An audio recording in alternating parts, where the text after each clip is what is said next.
Hello बच्चों, प्रश्न देखते हैं। यदि एल लंबाई के सरल लोलक का जड़त्व द्रव्यमान एम आई तथा गुरुत्वीय द्रव्यमान एम जी के बराबर ना हो तो इसके आवर्तकाल का सूत्र क्या होगा। तो बच्चों, हम सबसे पहले तो ये देख लो आप, मुख्य अवधारणा क्या है प्रश्न की। तो मुख्य अवधारणा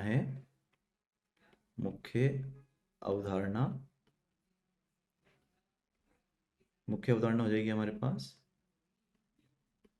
जड़त्वीय द्रव्यमान एवं गुरुत्वीय द्रव्यमान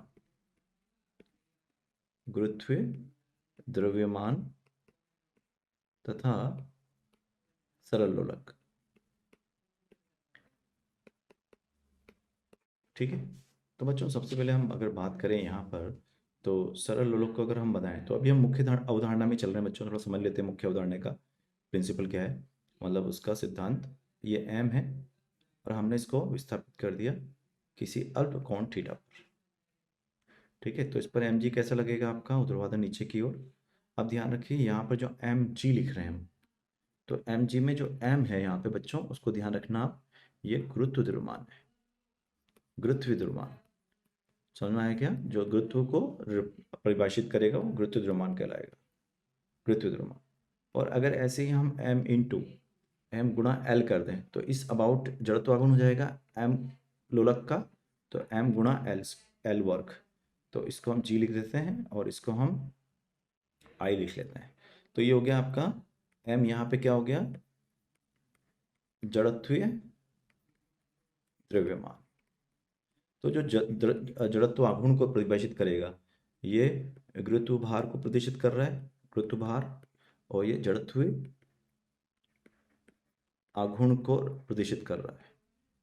तो जो जड़त्व आघूर्ण को प्रदर्शित करता है बच्चों, वो जड़त्व द्रव्यमान कहलाता है। जो गुरुत्व भार को प्रदर्शित करता है वो गुरुत्व द्रव्यमान कहलाता है। तो यहाँ तक क्लियर हो गया हम लोगों के। अब अगर हम देखें यहाँ से, तो एम जी का कौन सा घटक, तो ये घटक जो होगा वो क्या करेगा, इसको वापस अपनी पुनर्वस्था में लाने की कोशिश करेगा। तो अगर अपन देखें यहाँ पर कि हमारा जो प्रत्यानयन बल आघूर्ण है, प्रत्यानयन बल आघूर्ण, प्रत्यानयन बल आघूर्ण, तो ये हो गया प्रत्यानयन बल आघूर्ण। तो प्रत्यानयन बल आघूर्ण की बात करें तो कितना होगा बच्चों, बल गुणा आघूर्ण भुजा। आघूर्ण भुजा अगर आप देखेंगे तो बल कितना है यहाँ पे, जो उसको पुनः स्थापित करना चाहता है अपनी माध्य स्थिति की ओर, एम जी साइन थीटा। और आघूर्ण भुजा कितनी हो जाएगी यहाँ पर, ध्यान रहे ये जड़त्व गुरुत्वीय द्रव्यमान है। आघूर्ण भुजा हो जाएगी बच्चों यहाँ पर एल, और ये ऋणात्मक होगा।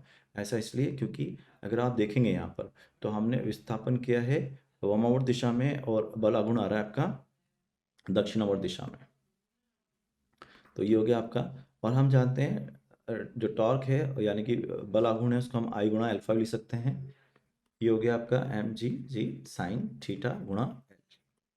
और चूंकि थीटा छोटा है इसलिए हम इसको लिख सकते हैं एल गुणा थीटा। अब ये आपका आई आई जो होगा जड़त्व आघूर्ण है। जड़त्व आघूर्ण को हम कैसे प्रदर्शित कर रहे हैं बच्चों, एम आई गुणा एल स्क्वायर गुणा एल्फा बराबर ऋणात्मक M G G L theta. तो अल्फा जो आगे बच्चों को कितना हो गया, ऋणात्मक एम जी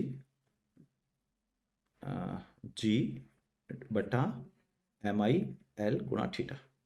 अब बच्चों इस अल्फा को अगर हम लिखें तो क्या लिख सकते हैं, इस तरह से लिख सकते हैं हम, जो कि एक समीकरण होती है सरल अवधगति की, कोणीय सरल अवधगति। और ये तुलना करेंगे तो यहाँ से ओमेगा स्क्वायर का मान हमें कितना मिल रहा है, एम जी जी बटा एम आई एल। तो यहाँ से अगर हम आवर्तकाल लिखें, चूंकि आवर्तकाल जो होता है हमारा वो 2 पाई बटा ओमेगा होता है, तो अतः अगर हम लिखें यहाँ से पाई बटा ओमेगा से, ओमेगा हमारा ये है, तो आवर्तकाल जो हो जाएगा वो हो जाएगा 2 पाई एम आई एल बटा एम जी जी। तो ये हमारा आवर्तकाल का सूत्र हो जाएगा बच्चों, और यही हमें प्राप्त करना था। तो मैं आशा करता हूँ प्रश्न समझ में आया होगा। धन्यवाद।